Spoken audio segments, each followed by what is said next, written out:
HubSpot's Customer Success Workspace is a central location where your customer success managers or account managers or anyone working with your clients can stay organized and manage their daily workflows. I'm going to show you how to set it up in today's HubSpot hack.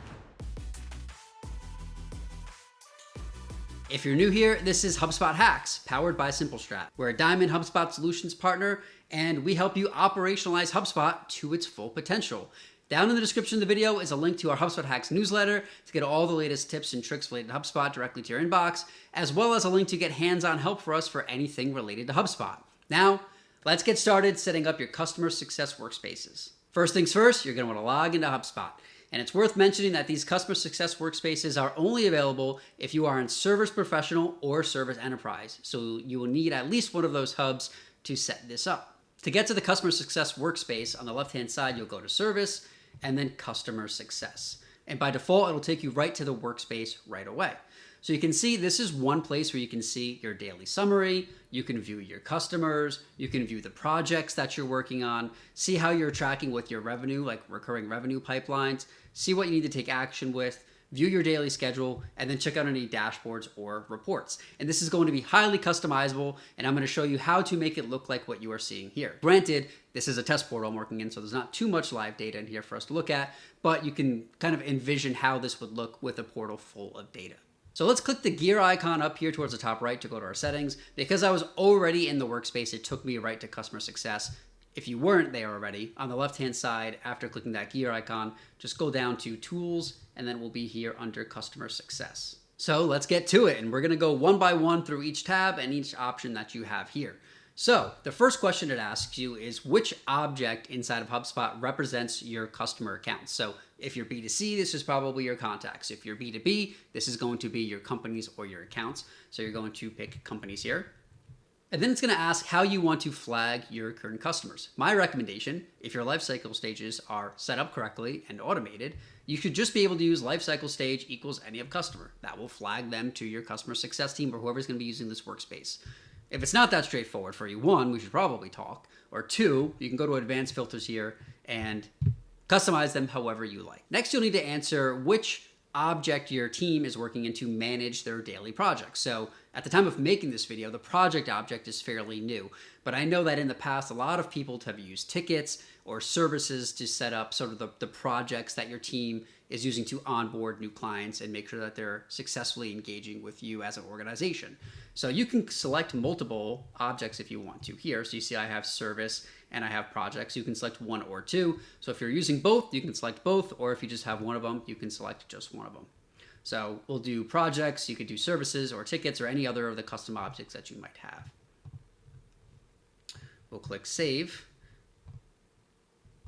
And then it's also going to ask how you are tracking revenue. So if you're using deal pipelines for recurring revenue or existing clients, or maybe you're using the new contract object or using subscriptions, this is where you would want to select that option down here. So you can see I already have deals selected. I could do subscriptions or I could do contracts. And then this is going to show up underneath the revenue tab in my customer success workspace. Next, we'll switch over to this workspaces tab. And you'll see here, I'm working in an enterprise portal, so I have up to 5 workspaces I can create. If you're working on Pro, you're only allowed 1. So if you feel the need for having more than one workspace, meaning you have teams who operate completely differently, servicing different products, or they're basically managing their daily workflows different, it might be worth upgrading to enterprise so you can have up to 5 workspaces. But you can see I already have one set up for my customer success. Let's set another one up. We'll just call this our HubSpot Hacks Success, and select which teams will be using it.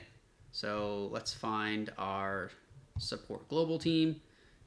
Let's also add in our general support team and create this workspace. So this is where you can granularly select what they are seeing here. So underneath this customers tab, you can say who owns this one. So we're using company owner, which you might have different properties for indicating who's the owner. So it's flexible that way. Do you have a renewal date property? So if you're using like the contract object or renewal dates, you can search for those properties here, like next renewal date. This will help highlight the customers that have upcoming renewals, and then choose quick filters that you want to use here. So if you want to sort by owners, last activity date, probably want maybe next renewal date since that one is important to us here, and then click Save. Then moving over to projects, you can choose whether or not you want to show this tab in the workspace. Choose who will be the owner property for the project. So it'll be the project owner. Which one do you want to use as a renewal date? So target due date is the default one for this project to be delivered. Which pipelines matter to them most? So maybe it's just the customer onboarding one for this team, for example. So we'll do customer onboarding. And then again, what quick filters do you want? You can go to advanced settings if you want to choose the default view. So their project task view will be either Gantt or table. And you can choose if you want them to see services or projects by default. It's going to be very similar here. Let me just save this. It'll be similar here for revenue. Who's the owner of the deal? Like which property are you using? Are you using deal owner? What do you want to use as the renewal date? So for close date, and then which pipelines are important to them. So they probably don't need all these pipelines. Again, this is a test portal, so there's a lot of different stuff in here. But say they're just working in this renewal pipeline. Let's do that one here. So we've got renewals and recurring revenue. There we go. And what quick filters do you want? And then again, advanced settings. Do you want them to have a table view or a board view? Let's save these options. And then dashboards here. You can create reports and dashboards that you want them to have quick and easy access to. All right, I've set up that individual workspace, so there's still a little bit more work to do. Next is going to be health scores, which is a whole new video on its own. So here's a link to our health scores video if you want to check out how to set up a health score, most often used to track customer health. Then we have sidebar customization. This is, if you're familiar with HubSpot, customizing your record views. You can customize which company information you see on the right-hand sidebar when you open it up in the workspace, like the information about the company, their health score, who the contacts are, what their NPS ratings and customer satisfaction ratings are. You can customize this. And there's also the customer success portal, which is pretty new. This would be a whole nother video on itself, but it's using the customer success portal to help onboard your customers quicker with mutual plans. But all right, let's pop over to our workspace and see how it's looking. So we'll go to service and hop into customer success. And you can see here they would have a summary of what their day or actions that they need to take would look like. Here you would see a list of their customers and what their current health scores are looking at.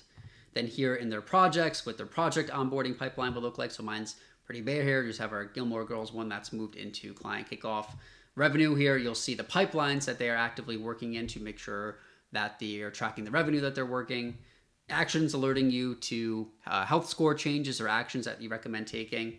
And then if you click the schedule, you'd see you can see your calendar for the day, help you prep for meetings, and then dashboard here where, again, you would see any reports that you've set up for your customer success team to see. All right, folks, that does it for today's HubSpot hack on setting up the customer success workspace. I hope you enjoyed it. Again, down in the description is a link to our HubSpot Hacks newsletter and a link to get hands-on help from us if you want some hands-on support with HubSpot. Thank you so much for watching. Remember, please like and subscribe to the channel. And of course, happy HubSpotting.